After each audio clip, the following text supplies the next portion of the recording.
Hello, everyone. Welcome. As folks are coming in, welcome, welcome.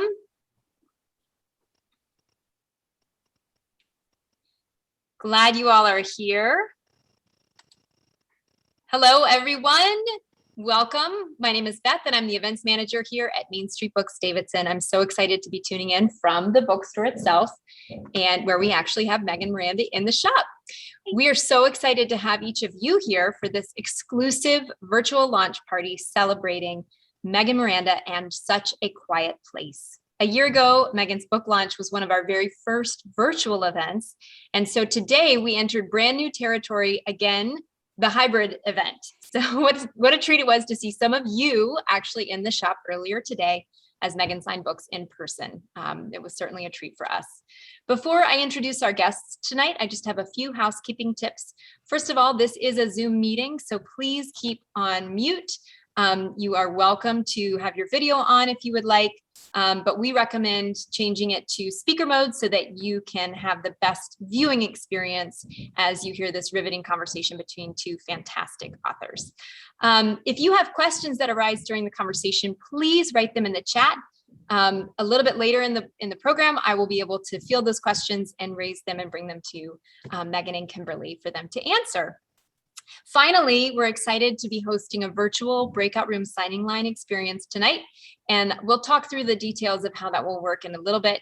But if you have purchased a book through Main Street Books and you would like to have Megan personalize it for you tonight, plan to stick around and join the breakout room when you are invited so that you can come in, say hello, and get your book signed.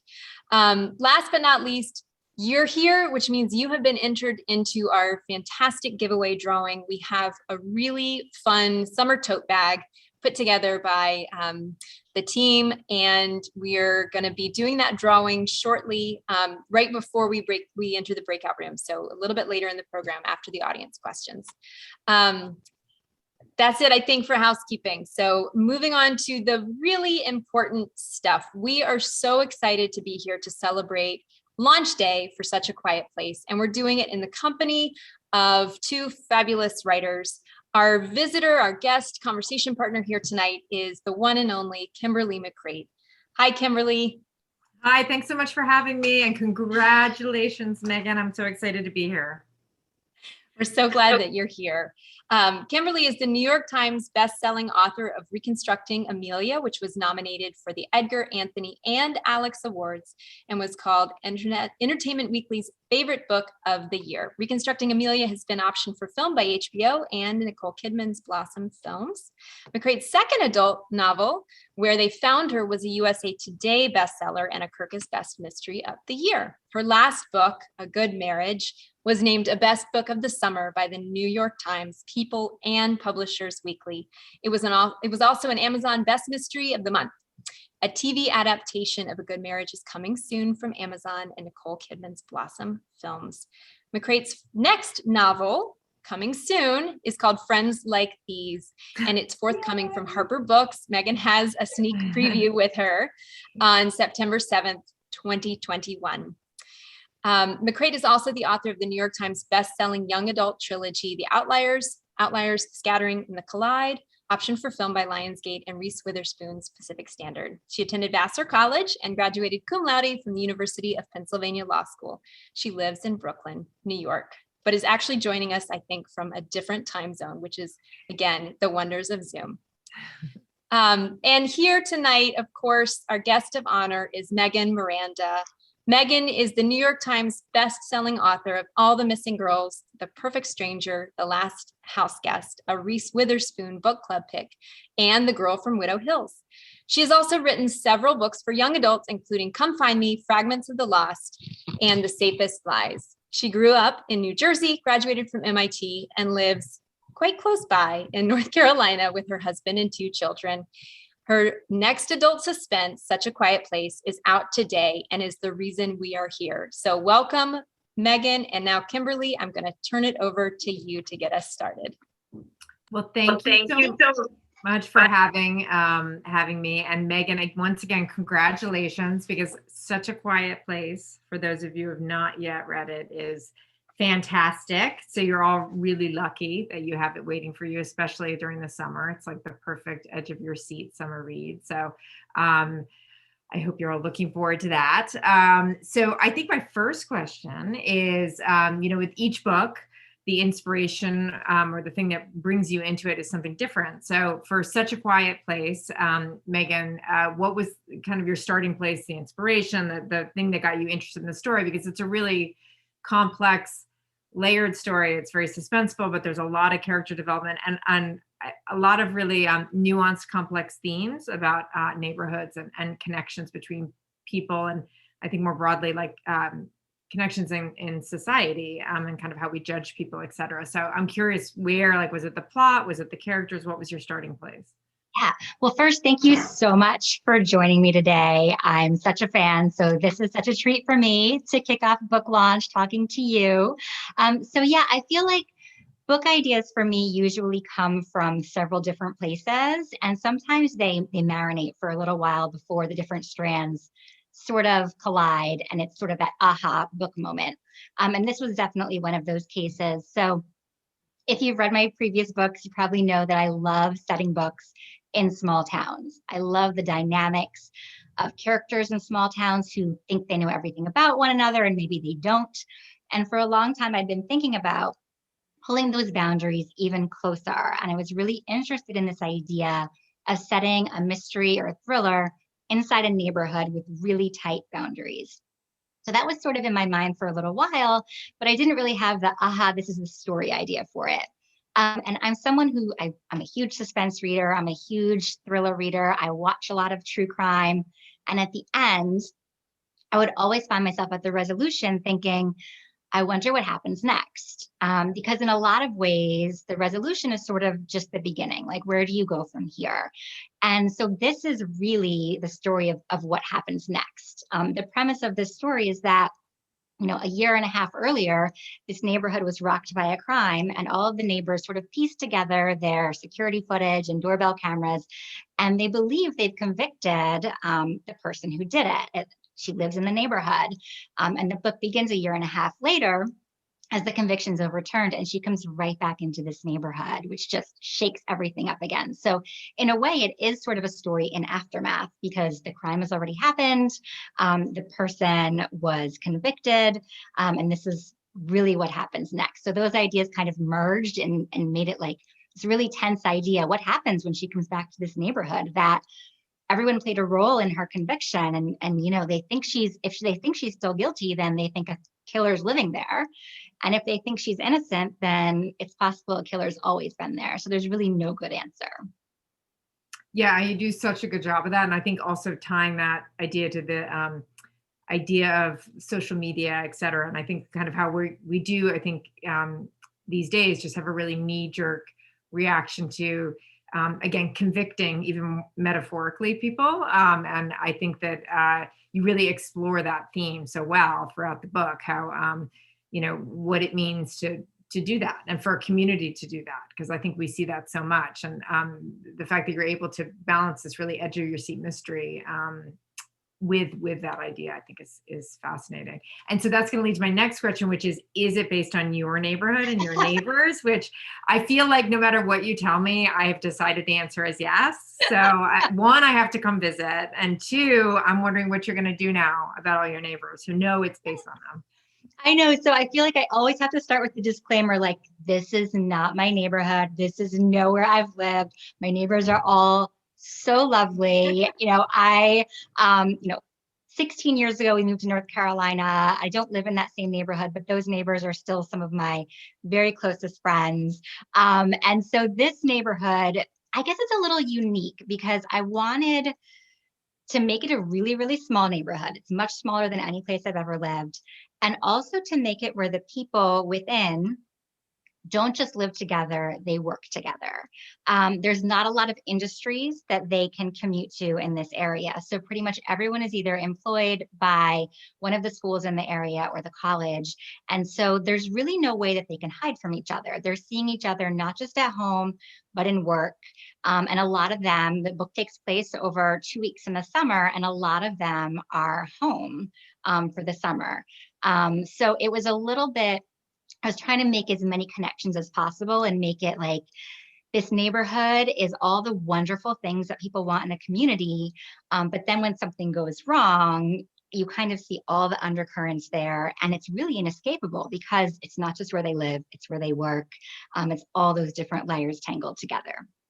Yeah, no, that was extremely, extremely effective. And so that kind of leads a little bit into my next question, which is about both the kind of size of the cast of characters, but also the point of view you chose here. And having been a reader and lover of, like, of all your books, you often work in multiple shifting points of view, but not in this case, except to the extent there is a kind of a chorus voice of the neighborhood in general through social media, which is really effective. But you do a single point of view.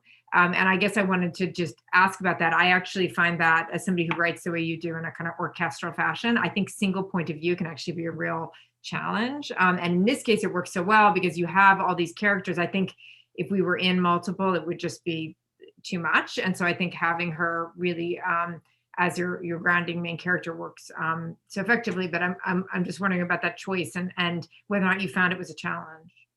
Yeah, I did. I found the size of the cast of characters a challenge to sort of figure out how to manage that at first, and what, like you were saying, what's the best way to tell a story?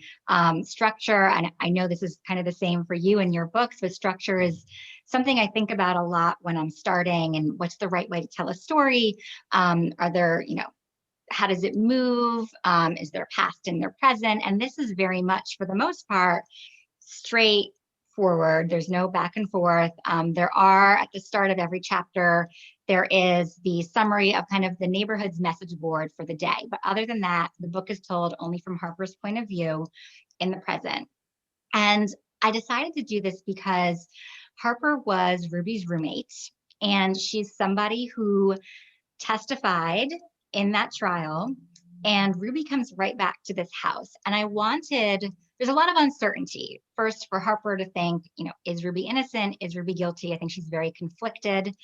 She's always thought of her as, a little sister in a way, but she's also kind of seen her as somebody who is not really as stable necessarily as the other people in the neighborhood.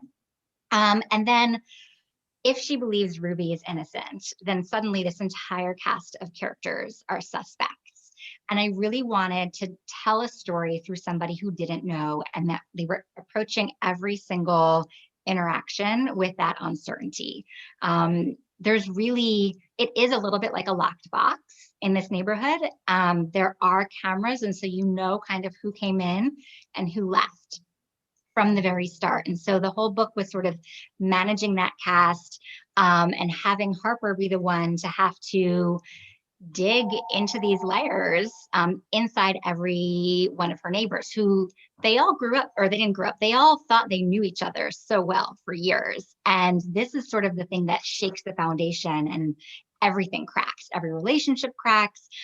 She has to look back at what happened a year and a half earlier and kind of shift her perspective of even how she was viewing those events then. Yeah, and I really think she's such a great character because she's so genuine and really, like, honest about her own fallibility and limitations. And so I think that it lends a real humanity to the book. And I also think, with such a big cast of characters, maybe you can talk a little bit more about how you do such a good job of developing, again, those interconnections and those relationships, which is difficult to do when you are only in the point of view of the one character. But you really did such a great job of distinguishing that. Did you find that was a challenge as you were, because you get kind of their backstories in and their connections, and doing that through a single character is tricky. So did you find that was something you had to really kind of focus on as you were working on the book? It did. It was something I focused on a lot. I'm character before plot when I'm writing. And so those character dynamics were sort of the foundation of the story as I started to write it. And I think it helped for me to have Harper have a lot of experience with them, not just in the neighborhood, but also at work. And what I tried to do is that every household is a little distinct in their makeup. You know, they have the house they refer to as the frat house because it's the group of two brothers who live together. And we did decide to do a map at the start of the book as well, which I had, it came up when I turned in my first draft, and my editor asked, did you draw a map for this? Because, you know, it seems like as you were writing it, you did. And I said, oh, I did. But I mean, it looked nothing like that. It was like this little square sticky note with like circles for houses and a word that says trees. And they turned it into this wonderful map of the neighborhood. But I did draw that because as I was writing, you would kind of see, okay, who's going to pass everyone each day? Who's going to have like that voyeuristic view into this person's house? And who's going to see what's happening in that person's house? And the whole cast doesn't know everything about one another. But as you start piecing those together and you hear from this person, you hear from the other person, then kind of the fabric of that night comes into focus again.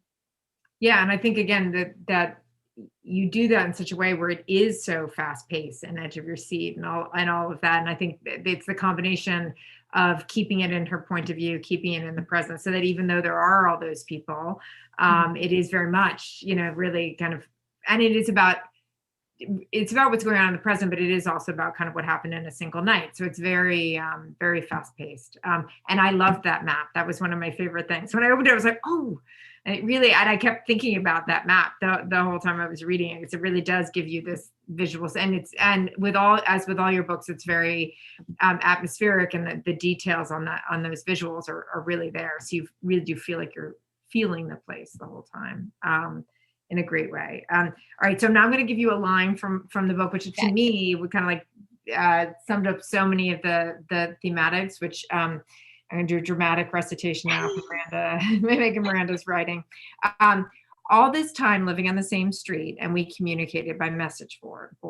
And for me, that was, I read that line, I was like, that is so much of this book, is that, like, the extent to which the characters know each other but don't know each other, and therefore kind of jump to these conclusions. And again, I think connects to kind of broader themes about our culture, and how people kind of make the in-group, out-group, and making those assumptions. And I just wonder whether or not for you, that is a theme that maybe I love when people just pull a theme out of my book, and I'm like, I never thought of that. That's new. So whether or not that's that for you was a theme of the book, and how it connects. Yes, it definitely was. So I'm really glad that you picked up that one too. Yeah. So, you know, it was something I was thinking about, kind of like you were saying, not just in a neighborhood setting, but sort of a broader sense, the different ways that people communicate in person versus online in many different forums, and the things you would say face to face versus the things that you don't, the things that these neighbors ask of one another, or the assumptions that they make. And I found it really interesting when I was starting to write these excerpts, because I felt like it was a way that you could almost see a completely different layer of people's personalities, or maybe taken to a more extreme, because you're not kind of seeing their facial expressions, and you could see kind of the passive aggressive way they were talking to one another that maybe you wouldn't see face to face. And at the start of this story, this message board, or at the start of this neighborhood, this message board was something that was with the best of intentions, and it was a very helpful thing, and everybody loved it, and they posted tips and information on it. And then, you know, this is something I think about a lot in the different layers, like with the setting too, everything's wonderful. And then when something shifts, you know, and you kind of see all of the dark underside of what's possible there.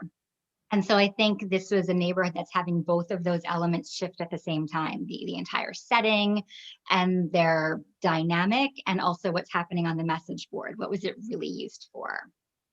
Yeah, no, it's very effective and very telling. I mean, I live in Park Slope, where we certainly have a parenting board, and I think you captured that so well. I think it happens right in all of social media. It all starts out like so great and with the best of intentions, but it's a little bit the nature of it in general. And I think that you captured that extremely well.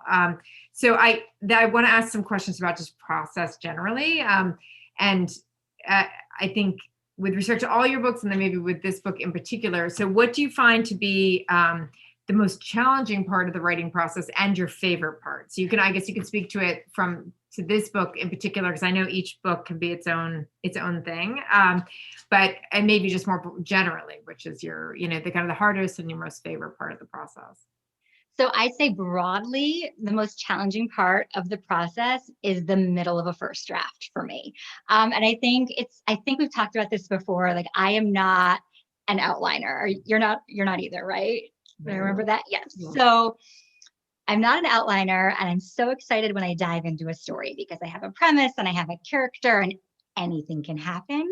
And then once you reach the end and all the threads are kind of pulling together, I get excited again. But the middle is suddenly where I have to step back and be like, oh no, like really what's happening here? Like, what is my plot? What's the story?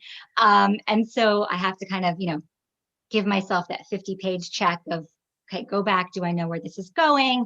I kind of put spreadsheets on the side where I try to keep track of all the different threads and all the different clues along the way, but it shifts as I go. So I say in a very broad term, the middle of a first draft is sort of the hurdle. I feel like once I get over that, then anything is possible. I can fix, issues. I'd say in this book in particular, and it does vary. I mean, I have some books where I wrote 5 complete drafts before I found the right way to tell a story. This one, I did feel like I hit the right way to tell a story, to tell this story pretty early on. The element that I worked at the most, I think, was the character dynamics, because it was such a large cast, and I don't usually write a setting like that. So many of my books are kind of a character in a house set very far away from their neighbors. And in every scene here, there's a lot of characters because they're always there. So that's sort of the general answer there. My favorite part, it's a tie between like the exciting start and, that moment when you can just, it's not necessarily when you're at the end, but when suddenly you see that all the pieces are there and how they're going to connect. It's such an exciting moment. And I feel like it's like adrenaline getting to the end at that point. Do you have a favorite part of the process? I mean, it's we have talked about this before, and I agree. It is very funny. It is like the middle. I'm always like, I'm in the weeds, like you're right. You're like, oh, this is so great. Like the beginning is so great. You're like, this is the best book I've ever written. Like there's no doubt. And then you do at this moment where you're like, wait, what? I'm sorry, what was I writing? What is whose idea was this? And then you're right. The excitement at the end where it all, comes together. But I think when you're not an outliner, you just experience that in a different way. I also have a moment where I go back to my first draft when I go to revise. That can be a bit like jarring because I'm like, oh, this is what I wrote. Because what was in my head was like so much better than what's here. But again, it's just, you have to accept what your process is, I think, and kind of go with that and know that you'll get there, eventually. So I wonder if you could tell everybody a little bit about the Reese Witherspoon Book Club process, because I know that I'm fascinated by it. So this is a very selfish question. So I want to know a little bit about, I'm sure you get asked about this constantly, but I'm curious what that process is like.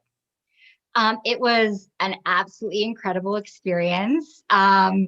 Pretty much, I think I'm still recovering from like hearing it. And so for the last house guest, my book had been out for a few weeks, and I got a call from my editor, and it was a weekend, and I was alone in my house on the couch, and she told me, and I think I asked her to repeat it like 6 times. I was like, really? Like, really? And it was just the most incredible experience, such a great community of readers. And it, I was able to connect with so many other book clubs through it.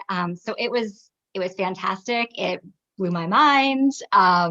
Yes, well, I mean, that book was so fantastic, but yeah, so I can't imagine getting the call on the Saturday. That's such like a telling. I can just see you being like, what, either this is really, really bad or this is really good.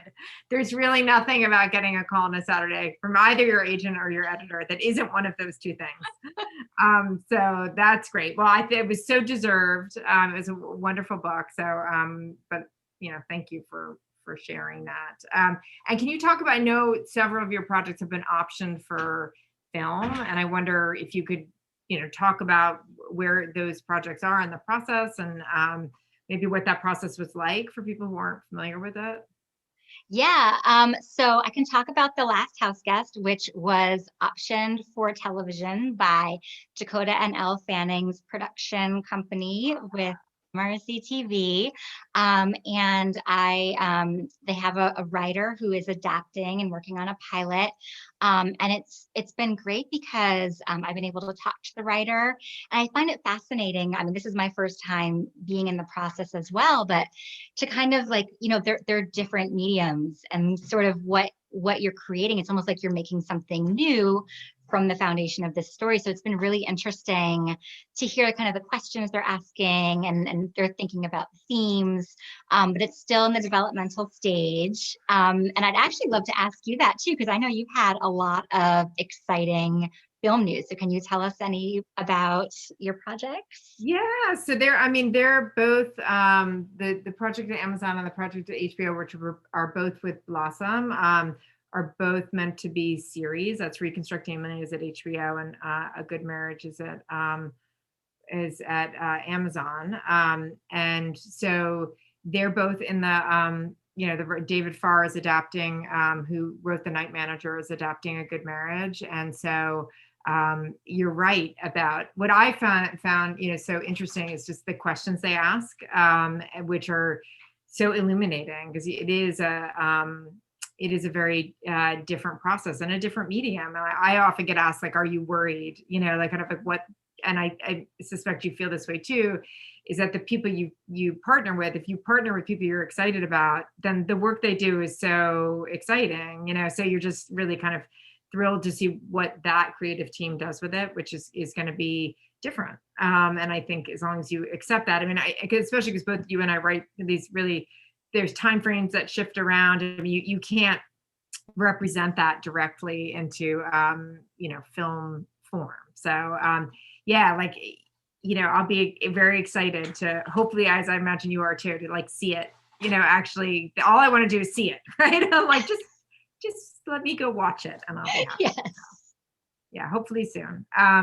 So I wonder, can you tell us a little bit about the next one? Are you able to give us a little thumbnail sketch of your next book? I can, and I can talk a little bit about the inspiration behind it too. Yes. Because even if, plot stuff might be changing, I can talk about kind of the spark of the idea. So, this will probably surprise no one. It is set in a small town. Love that. We love knowing that. Yes, small town in the North Carolina mountains. And it's a town that has become notoriously known for a group of visitors who've gone missing over the last 25 years. And the most famous case happened 25 years ago. It was a group of hikers who were last seen in town heading toward the Appalachian, and they were never seen again. And it's become something of an urban legend over time, except every few years, another visitor in the area disappears, never to be seen again. And so that is what kicks off the book. It's narrated by the manager of the inn that's right on the edge of that trail.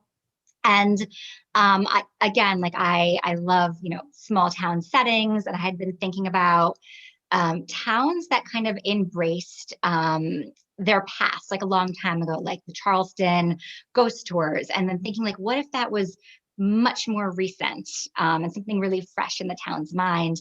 And that kind of connected with, I'd read an article a few years earlier about the Dyatlov Pass, which is sort of this tragic story of this group of Russian hikers in 1959 who died in the mountains in very mysterious ways, and that people are still kind of talking about it today, that they're not really sure what happened, whether it was an avalanche, whether there was something external, and so how those theories kind of live on for a long time.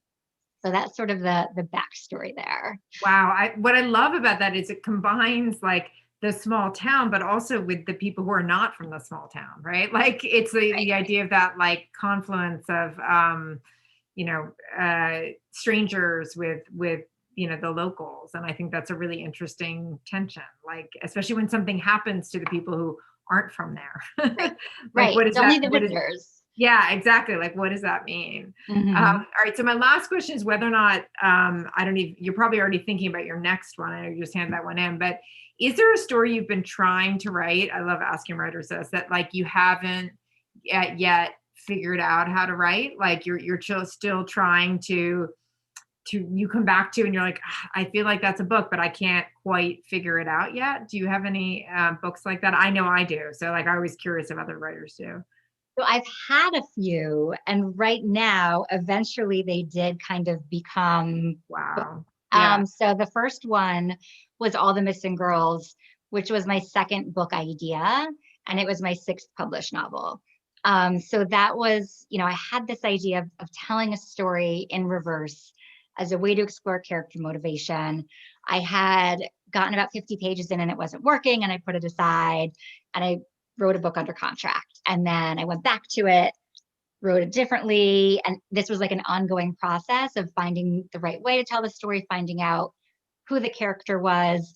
And suddenly it had one of those aha moments where I got the sense of who the main character actually was. I heard her voice on a drive home from New Jersey to North Carolina, and suddenly I saw how to tell the story. Wow. And then I'd say another one was I had been thinking about a neighborhood story for a long time and felt like I didn't have the right story for it. But I think I've told my friends and family for years, like one day I'm going to write my neighborhood book. And it took till now, but so I was very excited to kind of reach that stage. Yeah. Yeah. Here, you have ideas that you're kind of Yeah. still I mean, about? like there was a story about it's a true story about there was a drunk driving accident with a woman it happened in the in the New York area, but she had her kids in a car, and not only her kids but her nieces and nephews, and it's been a mystery kind of what happened. It ended up being a drunk driving accident, or it looked like that, but there was no history of her drinking, and so it's kind of been there's actually a movie made about really what happened. She'd been camping and right before, and there's this real mystery about what happened in the minutes before this accident. And I really look at to true stories as an inspiration for a lot of my stories, but then some things you're like, yeah, but that's not, like, some things are sad stories, and then you're like, is that a book story, or is that just a story that we'll never really know? Because I really write my books to some extent to answer a question for myself, right? To like figure out why that would happen. And I suspect it's somewhat similar for you. So you're trying to figure out like the why of it. And it's interesting to find, it's like maybe there isn't a why. Like some stories don't have that. And then you realize that you can't necessarily make a book out of them. So for me, that's one. But I do think structurally, I'm always trying to do something new and innovative. So that's a piece of it as well. So, well, I have to say, everyone needs to go home now tonight, because you can, and read it as quickly as possible, because I enjoyed it so much. And so I think we do have questions. I don't know if do we want, is Beth going to hop back in here? I was wondering before we start if you could give a little preview of your book coming out in September too, because I'm so excited for it. Sure. I'm impressed that Megan has it in hand. That's impressive. Yeah, so it's a story of 5 college friends who share a tragic past, something that happened in college, and they go away for the weekend upstate from New York to the Catskills to stage an intervention for one in their group, a gallery owner whose life has kind of gone off the rails with opioids. When the book opens, it's the end of the weekend, and one of the friends is dead and another one is missing. And it's told from the perspectives of 5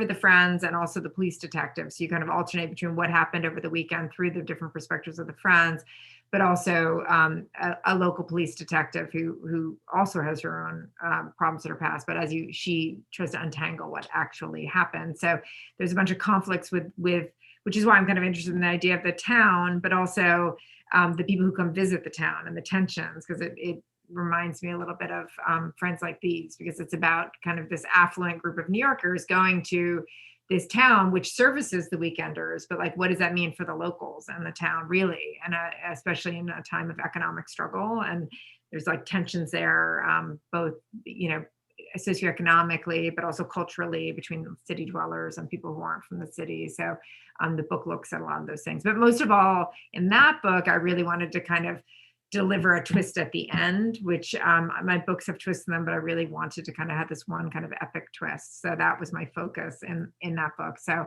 hopefully people will find it satisfying in that way. I'm excited. Thank you. I'm excited too. Can you hear me okay? Yes. Okay, so before we jump into audience questions, I have to say, those of you who know Main Street Books know Jessica and adore Jessica. And Jessica is the hero of the event because she just ran across the street to purchase a replacement set of headphones and a microphone because we were having audio issues. So Jessica, thank you. Okay, yes, we have a few audience questions. Just a reminder to everyone who's here, please dump some more in. I'd love to get a few more answered before, yes, Jessica for the win. Thank you, Sasha. Before we jump into the breakout room signing line. But the first question is from Leah. Leah would like to know, which is your favorite book that you have written? This may be like asking which child is your favorite. Exactly what I was thinking. Yes, I'd love to hear your answer to this too, Kim, because I feel like every time I finish a book, it's my new favorite one that I've written, because you spend so much time in a main character's head and in their world. And I feel like I have lived in this Hollow's Edge neighborhood for better or worse for like the last 18 months. And I feel like I feel like I know my main character so well. So I'd say right now, Such a Quiet Place is my favorite book. I find that there are some books that also linger with me that I feel very attached to. And I realize that those are the ones that take me the most work, or that I think it just kind of relates to the ones that I spend the most time in those worlds. So I was mentioning how All the Missing Girls I'd been thinking about for years before I wrote that story. And so, 5 years later, the book's been out for 5 years. I still think about those characters. Like I'll be driving like home from New Jersey to North Carolina, and I picture the main character doing the same thing. So I find that like that book I'm still very connected to because I spent so much time in these characters' worlds. And then the same for The Last House Guest. That was my 10th book, but it was probably the book I had to work at the most in terms of how many drafts to find the real heart of that story, and what was the right way to tell it. And so I think about Sadie and Avery a lot still and their connection. And that's something that's also kind of lingered with me. How about you, Kim? Yeah, I agree with your point about the most recent, and also that it is like choosing between your children. That's both true statements. And so on that note, I will say that my first book is my favorite one, and my most recent, which would cover both my children's, the first and the second. So Smart. I would say the same thing to them. Yeah, but I agree. Like I think with each book, I'm kind of trying to do something, whether it's with character structure or whatever. Like I set with an idea in mind, trying to execute something. So when you're finally done, you have this sense of like, I did that thing, whatever that thing was, I was trying to do, I did it. And so I get very attached to the most recent one. But then when I start a new one, I'm like, oh, well, this, it's just a whole new thing that could be anything. So you get attached to whatever new, I think as a writer, you really live in that place, as you were saying, like you live, it's a very strange existence. You spend half your time in your regular world and then half your time in this other world you've made for a long time. And so you do get very attached to it as an actual place. Oh, I love those answers. And as a parent of 5 kids, I definitely have a favorite every moment. Yeah. Whoever's in my good graces. Right. Okay, a couple of great questions that have come in. This is from Michael. Do you write, that's 2-part, I'm going to add a second part. Do you write with book clubs in mind? And part 2 of that is, do you write with anyone in mind as the reader? That's a great question. Because I think for me, sometimes I am thinking, I think it does get into your head, especially if I had a book that came out and everybody is maybe hoping for a book like this. And as you're writing, that can kind of get into your head. Like, I hope the people who like this book are also going to like this next one. And so in that way, the questions do come in where I'm thinking about, what do the people who've read my books really like? But I also find that I can't really write a draft authentically unless I'm kind of just thinking about the characters and just thinking about I feel like my first books I wrote with myself as a reader in mind. And now I really just try to take the journey with the character and not think about any external thoughts until that first draft is done, which is sometimes easier said than done. But for me, I have to kind of think that maybe no one is going to read this story when I'm writing my first draft, because it lets me, I guess, make those authentic choices for the character. And that's what I really try to stay true to, is this character's journey above all. How about you, Kimberly? Yeah, I agree with that I think there's a real first draft, kind of later draft distinction. And I think to write the first draft, you really just have to be in the world of the characters and having whatever kind of subconscious thing is driving the story, whatever kind of magic thing. You really can't have any sort of editorial or any external view on that, or I think it messes with that piece of the process, which is so critical. I don't think you kind of can't do anything without that to begin with. But I certainly start thinking about readers later, and not in the sense of what's going to be satisfying to a hypothetical reader, because to some extent, not like, oh, so I'll sell more books, but just that is a piece of what you're doing when you make art, is trying to connect with the world and connect with people. And so I think that thinking wow, if I'm a reader, am I going to be dissatisfied with that ending, or is it going to hit me, you're not looking to make them happy necessarily, but you want it to be satisfying, or at least to achieve what you set out to do. So I think you have to look through the reader's eyes to some extent while you're doing that in the editing stages. I think that's such a great way of putting it, and thinking about that intention of the emotion you want to leave the reader with. Yeah, absolutely. That ties in a little bit to David's question, which just came in, which is about process. And so you referenced your spreadsheet earlier. Does not going in with an outline, not being a plotter, make revising the first draft easier or harder? So for me, I'll say it depends. It depends on the book. Some are easier than others. I also revise as I go. So by the time I reach the end of a first draft, I have reworked things as I go, because I don't do a lot of the plotting up front. But I also feel like it allows me to get into those other layers and know my characters more. And so, sorry, am I echoing? Okay. Okay. Now you're echoing. Sorry. Okay. Good. Okay. So we're fine. Okay. No. So I do think that for me, it helps that I don't plot, because I'm revising as I go. So in a way, it's not necessarily just a first draft when I'm turning it in. The first half of a book has been worked a lot more than the second half of the book. But it also means that I have to build in a lot of time for that throughout the process, because I know that I'm probably not going to see all the pieces of the plot while I'm writing that first draft. How about you, also non-plotter?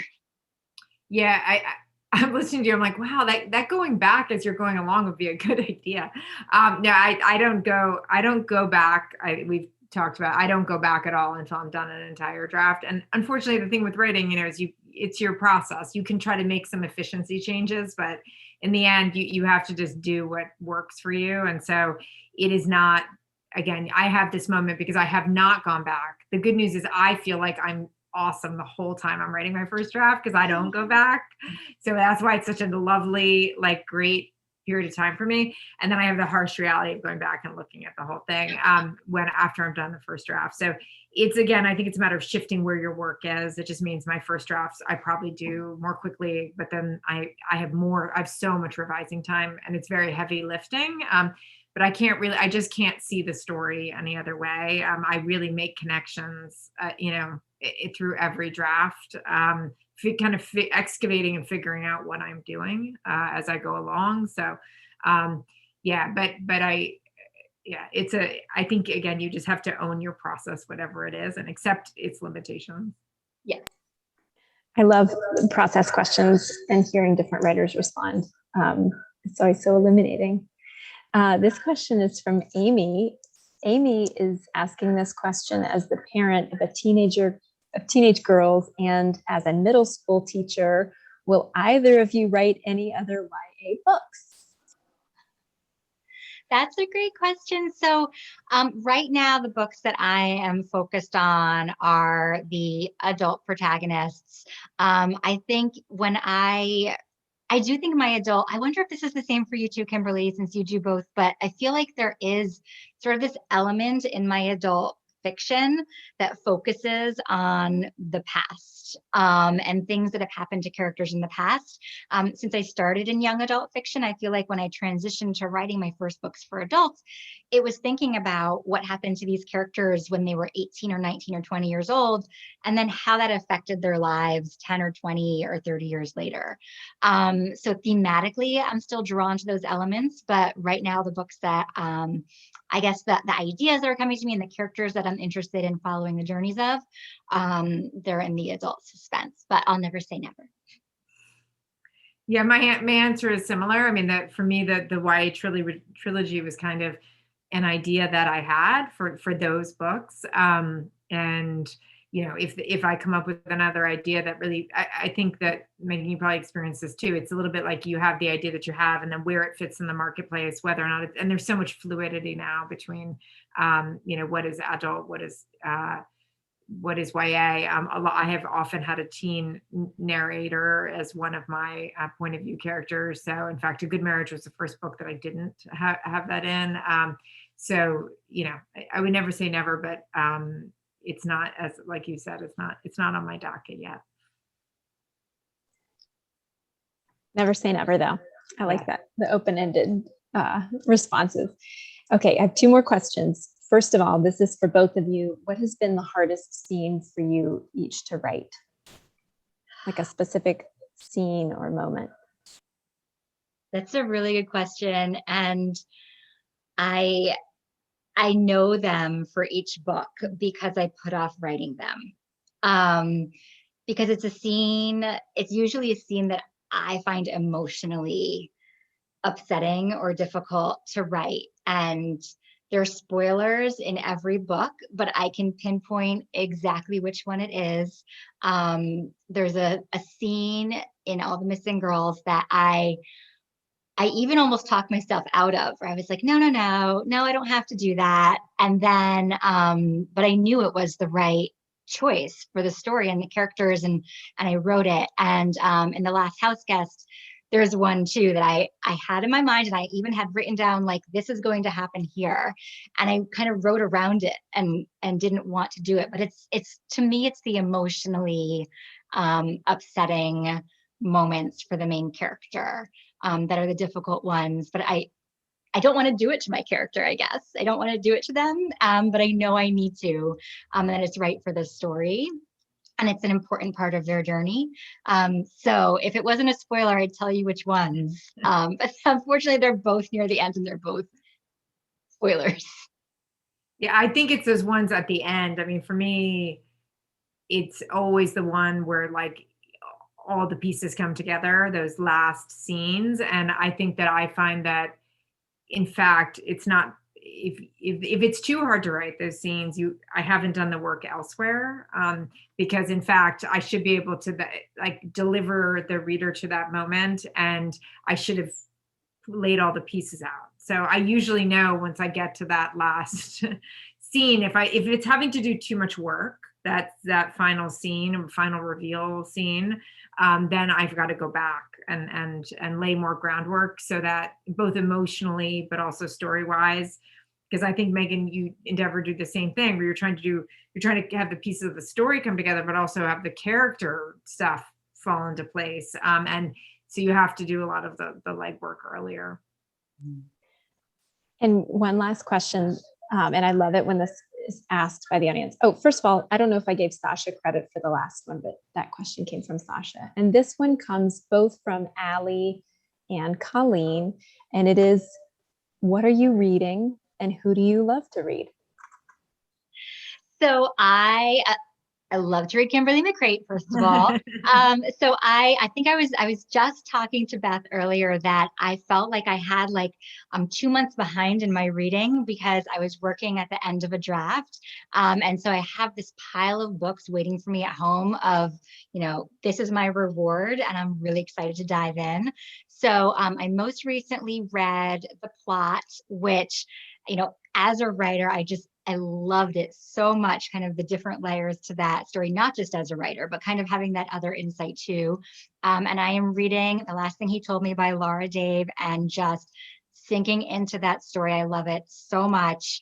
And then I have a stack of upcoming books that I am excited to be reading that are coming out later this summer or further. And in general, I'm just a huge psychological suspense fan and reader. I love character-driven suspense. In addition to Kimberly, I love reading books by Riley Sager and Mary Kubica and Jennifer Hillier. Tana French is one of my favorites for her character-driven. The Dublin Murder Squad series, I think, is just brilliant, and I sink into the worlds every time. Harlan Coben's a longtime favorite. I could really keep going, so I think I'll turn over to Kimberly. Yes, well, I mean, again, obviously Megan Miranda is at the top of that list, and I just recently did an event with Mary Kubica, the Local Woman Missing, which was fantastic. Her new book.